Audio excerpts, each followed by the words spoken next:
Good, bad. I'm the one with the E11 blaster rifle.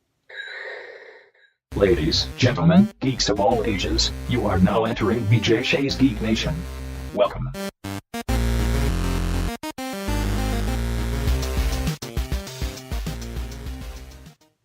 Hey guys, Chris Walker here, Walk Like a Fan with BJ Shea's Geek Nation. Uncle Chris on BJ and Migs, back again with another episode of On the Couch with Chris. There have been a lot of internet rumors floating around lately about the possibility of another Fable video game. I don't know if you guys ever played the Fable video games, but I played the Fable video games. Like, a lot. I really liked the Fable video game. And I mean, it was a fantasy setting, and there was magic, and there was swordplay, and there were monsters and things like that to fight. But apart from that, what I really liked about the Fable games was the sort of the morality play that was going on at the same time. Every time you did something good, your karma went up, and you became a very nice person, and you were able to do these other things that maybe you couldn't do when you didn't have quite such good karma going for you. On the flip side of that, when you did bad things, your karma went down, and you became a dark, evil, horrible person, and nobody liked to be around you. Your physical body actually changed as well. Like, you became very, you know, your posture increased when you were good, and you had this glow about you and an aura and almost a halo going on when you would do all of these good things, and you would do all of these altruistic activities and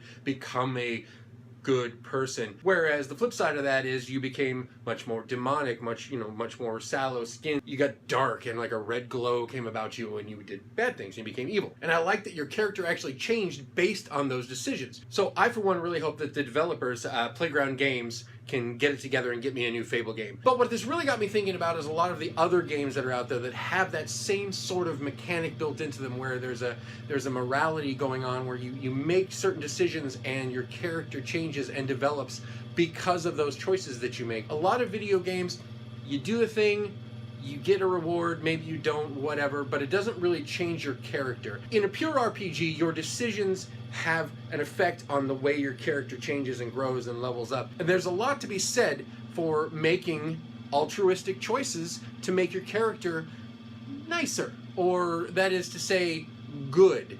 As opposed to making what might in the short term be very beneficial for you, but ultimately turn out to be a bad thing or an evil thing to do. Those kinds of games really excite me, and I really like being able to play those games. And with a lot of these games, that balances out to some really good replay value. Like, I want to try and go as good as possible on one character, and then just be just a complete jerk with the other character and make him just the most evil, horrible thing you could possibly do. Because that's fun. But there's a lot of ways that games will go about this, and some of them are very simple, very basic. Do good things happen. Do bad things happen. There's no gray area there, and there's no room for interpretation there. You're good or you're bad, and that's it. And that's the karma scale that Fable works on. It's a single bar, up, down, and that is it.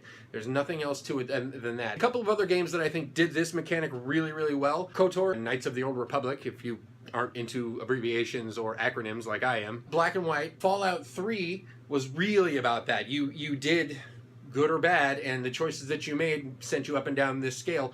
And you know me, I love Fallout. And of course, like I said, Knights of the Old Republic, which I think was really cool because Star Wars game, I love Star Wars. You're a Jedi, or you know what? You live long enough to see yourself become a Sith. To be able to take my Jedi character and maybe turn him into this just amazing, Yoda level altruistic super Jedi, but then the next time I played through, I'm worse than friggin' Vader or Maul, or pick a Darth, any Darth. I was worse. The primary drawback to this particular scale, up, good, down, bad, is that there's no gray area, there's no interpretation, there's no situational decision-making process. You're either doing something that's good according to the game, or you're doing something that's bad according to the game, and that can, especially if you're going for achievements or if you're going for a certain power level, that can make the game a little grindy.